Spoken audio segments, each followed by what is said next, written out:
welcome back to my YouTube channel. අද මගේ 7 day study challenge එකේ පළවෙනි දවස. මේ වගේ study challenge එකක් පාඩම් කරන්න කම්මැලි. විශේෂයෙන්ම මං වගේ අයට නම් ගොඩාක් හොඳයි. මොකද අපි daily පාඩම් වැඩ කරගෙන යන්නේ නැහනේ. කම්මැලි හිතුනහම නවත්තනවා, ආයෙක දවසක් නිකන් ඉන්නවා, ආයෙ පටන් ගන්නවා. ඉතින් එන්න ඒ වගේ motivate එකක් නැති වෙන වෙලාවට මේ වගේ study challenge එකක් ගොඩාක් ප්‍රයෝජනවත් වෙනවා.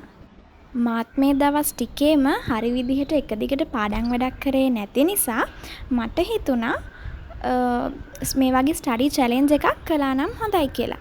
ඉතින් මං අද දවසේ මගේ 7 day study challenge එකේ පළවෙනි දවසේ විදිහට වැඩ පටන් ගන්නයි ලෑස්ති වෙන්නේ. ඒ වගේම මං කැමති මේක බලන ඔයත් මාත් එක්කම දිගටම මේ 7 day study challenge එක කරගෙන යනවන.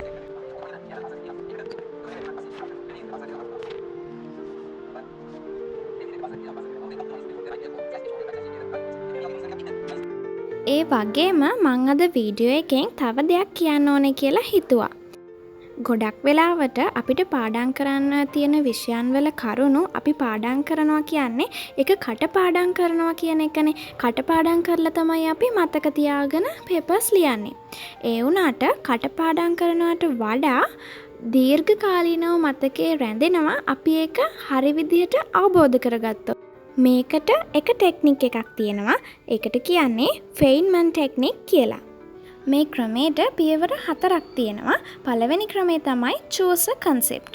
choose a concept කියන්නේ ඔයා ඉස්සෙල්ලාම ඔයා පාඩම් කරන්න ඕනේ පාඩම අරගෙන ඒකේ පාඩමේ කොටසක් තෝරගන්න ඕනේ. ඊට පස්සේ ඒ කොටසට අදාළ සියලුම විෂය කරුණු ටික ඔයා අලුවට දාගන්න ඕනේ. හොඳට අවබෝධ කරගන්න ඕන. තව කෙනෙක්ට කියලා දෙන්න පුළුවන් වෙන තරමට සරල විදිහට ඔයා විෂය කරුණු තේරුම් කරගන්න ඕනේ. ඊළඟට දෙවන පියවර. Teach it to yourself or someone else. මේකෙදි අපි කරන්නේ ඔයා කලින් අර ඉගෙනගත්ත අවබෝධ කරගත්ත සේරම විෂය කරුණු ටික තව කෙනෙක්ට උගන්වන එක. මේකෙදි ඔයාට උගන්වන්න කෙනෙක් නැත්තම් ඔයා ඔයාටම කියාගන්න. ඔයා ඔයාටම කියලා දෙන්න. ඔයා ඔයාටම තේරුම් කරගන්න ඔයා මොනවද කලින් අවබෝධ කරගත්ත විෂය කරුණු කියලා. ඊළඟට තුන්වෙනි පියවර identify gaps in your knowledge. මේකෙදි වෙන්නේ දැන් ඔයා අර ඉස්සලා තව කෙනෙක්ට ඉගැන්වන්නේ ඔයා අවබෝධ කරගත්ත විෂය කරුණු ටික. එන්න ඒ වෙලාවේදී ඔයාට ප්‍රශ්න මතුවෙනවා. මේක කොහොමද උනේ? මේක වෙන්න මොකද්ද හේතුවක් උනේ? මේ දේ වෙන්න කලින් මොකද්ද ඊට කලින් සිද්ධ වෙලා තියෙන්නේ? එන්න ඒ වගේ ප්‍රශ්න ටිකක් මතුවෙනවා. එතකොට ඒ ප්‍රශ්න අඳුනගෙන ඔයා යන්න ඕන ටෙක්නික් එකේ 4 වෙනි පියවරට. ඒ තමයි review the material and simplify it. ඔයා අර හොයාගත්ත ප්‍රශ්න ටික නැවත ඔයා ආපස්සට ගිහිල්ලා ඔයා ඉගෙනගත්තු විෂය කරුණු එක්ක සසඳලා බලලා රිවිව් කරලා ඒ ප්‍රශ්න විසඳ ගන්න ඕනේ. ගොඩාක් කටපාඩම් කරන්න තියෙන සබ්ජෙක්ට් එකකට මේ ටෙක්නික් එක ගොඩාක් වැදගත් වෙනවා. සෙකන්ඩ් ස්ටඩි සෙෂන් එකෙන් පස්සේ මං ලන්ච් බ්‍රේක් එක අරගත්තා.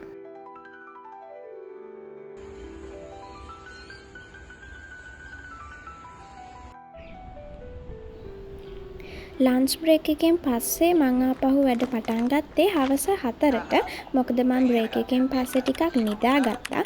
නිදාගෙන වොෂ් එකක් දාලා ඊට පස්සේ චීස් ක්‍රැකර් එකකුත් අරගෙන ආවා. කකාම ඊළඟ ස්ටඩි සෙෂන් එක පටන් ගන්න. ඒ නිසා අපි කියනවා ෆොරින් කී එක ස්ටුඩන්ට් නම්බර්.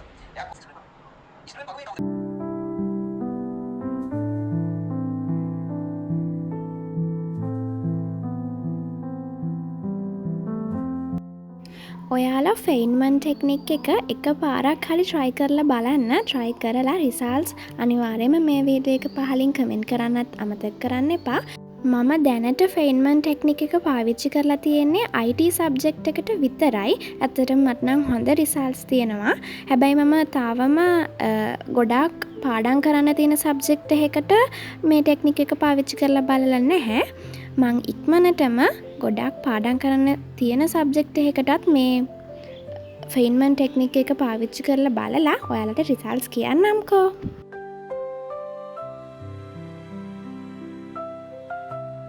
ඔයාලත් මේ වගේ ස්ටඩි සෙෂන් එකක් කරද්දී ඔයා පාඩම් කරපු මුළු පැය ගාන ඉස්සලාම පොතක ලියාගෙන ඉන්න. ඩේ 1 නම් ඒ ඩේ 1 එකේ ඔයා පාඩම් කරපු මුළු පැය ගාන පොතක ලියාගන්න.